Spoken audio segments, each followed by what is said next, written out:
for a little bit. All right, good win for our team. South Dakota State had a lot of respect for them. They've played a lot of tough places already this season.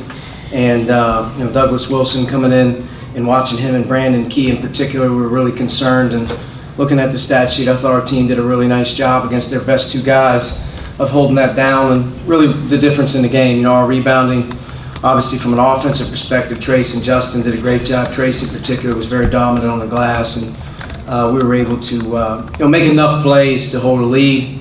But without question, there's just a little bit of that funny feeling that we're not playing as well as we need to. We're not as sharp as we need to. We got to take care of the ball a little bit better. But we finished November, and we put this one to bed. And obviously from this point forward, things get a lot more difficult for us. And it starts on Tuesday, and our preparation for Florida State will begin now. And it should be a great opportunity to play against a terrific ACC team, depth and size at the highest level. So, but it's a good group. Our team's got to keep getting better. And I think as we continue to evolve here, I think you're starting to see a lot of different guys contribute, which I'm happy about. But I think we can still make a big jump. And as we can get some more guys in the game to play more minutes, I think that's going to be very, very important. You talked after the Louisiana Tech game about wanting to see longer possessions for the offenses going against your defense. I think you had 2 shot clock violations in the first half. Yeah, we were better. We were better tonight defensively. In particular, we didn't get it spread out, and we were a little bit better defensively in transition at times. South Dakota State completely took the air out of the ball. When you put 5 guys in the paint on defense, you're gonna have to make some shots. We made enough.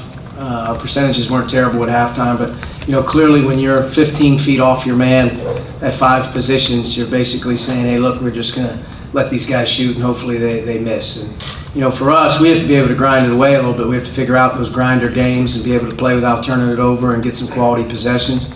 I thought the free throw line was a bugaboo tonight. I think we had 4 pair or at least 3 pair. You can pretty much equate those to turnovers. When you go to the line and you have a pair and you miss 2, that's an empty possession. So I think we had 3 or 4 of those, which was a little uncharacteristic for us tonight, which kept that lead right around where it was instead of 15, 16, 17. And then on the other end of the floor, for us, I thought they methodically ran their offense. They tried to get good looks, but for our guys, I thought we did a nice job of taking away the easy ones. We didn't get spread out. We didn't give as much of the pick and roll game up. We still got to do a better job guarding the ball. And for a big team, we don't play big around the rim. There's not enough shot blocking. There's not enough hard plays at the basket, but that's getting ready to really change as we get ready to keep moving forward here, especially on Tuesday with the amount of size, talent, and athleticism that's going to come our way. But better defensively, from a percentage standpoint, clearly we're better there. Coach, Trace with another double-double. What does he allow you to do differently maybe than you were able to do in the past, just with his quickness and athleticism and everything that brings to the floor? Well, he's just a natural. Naturally, he's got great hands and length. He's a spring off the boards in terms of being able to go get the ball. He's getting balls that other guys can't get, so that's obviously a gift that he brings to the table. But he continues to do that for us, which is important. Rebounding the ball is a huge deal for this team.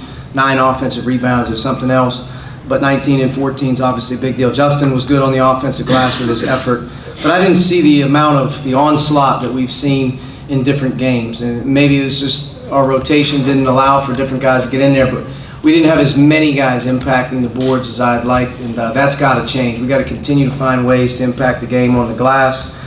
Teams aren't going to obviously let us just run out and get going, so the second shots is a big part of what we're doing. But Trace was dominant on the glass tonight. He went up and got 5-6 balls that nobody else can get, and in and around the basket, continuing to find different ways for him to be effective, is a big deal. You just mentioned the fact that it's going to get a lot more difficult after this. I mean, at this point, what do you feel good about going into the stretch? What do you feel best about going into the stretch where you're going to play all high majors going forward? And what are you most concerned about? Well, I continue to be concerned about our defense. I think at the end of the day, our lack of depth at guard is really going to get exposed as we start to play the talent level and the guards on the other team. Hopefully we can get Robert back at some point in time. That's undecided right now. But Armand and Al and Devontae being our guard tandem right now have got to continue to do a great job of being better on the ball. From an off-the-ball defensive perspective and defending the post, we're going to have to continue to use our depth and to use our team approach in terms of defending the paint and get better there defensively. My biggest concern going into some of these games is taking care of the ball. Our guard play here in the last couple games in terms of taking care of it hasn't been very good. And I just think some of the other guys just dropping balls or not catching them or missing point-blank layups. We got to be better than that in the simple plays. But offensively, if we're out of transition, we're not getting our break going, teams are going to take you out of that and make you play in the half court.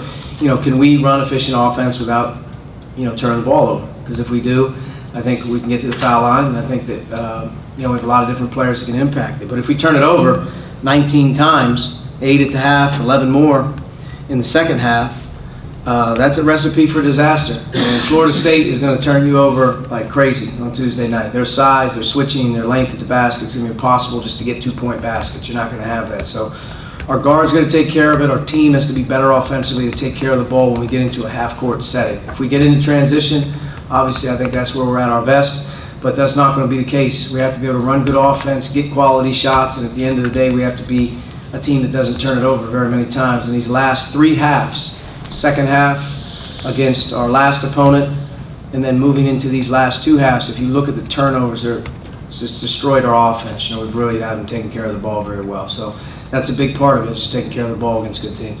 I mean, you have all high majors going forward. Can you not have games where your two starting guards both didn't score a whole lot? Does that change a little bit when you're starting to face bigger teams now?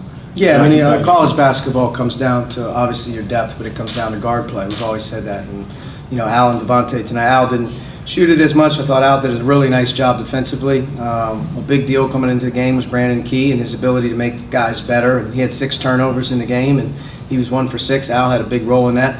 Devontae isn't, to me, wasn't feeling as well as he had in the past. I mean, you could tell that I didn't think he had his quickness as much when you're going to need him. But Al and Devontae in particular, those guys are going to have to do a lot for us. We know that.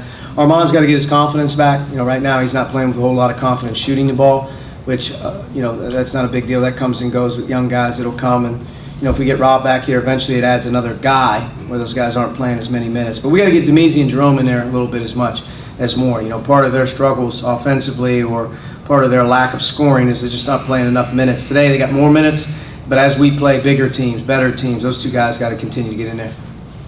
That's the second time you've used the word "if" connected to Rob Finney returning. I guess is I have no idea. Is medical on the table? Is a medical red shirt on the table at this point? Is that something that's being discussed? No, I mean he's day to day with what we're doing, but I don't have a return date or when he's coming back to practice. He's kind of 50-50 on, contact, non-contact, and but no, there's no red shirt on the table right now.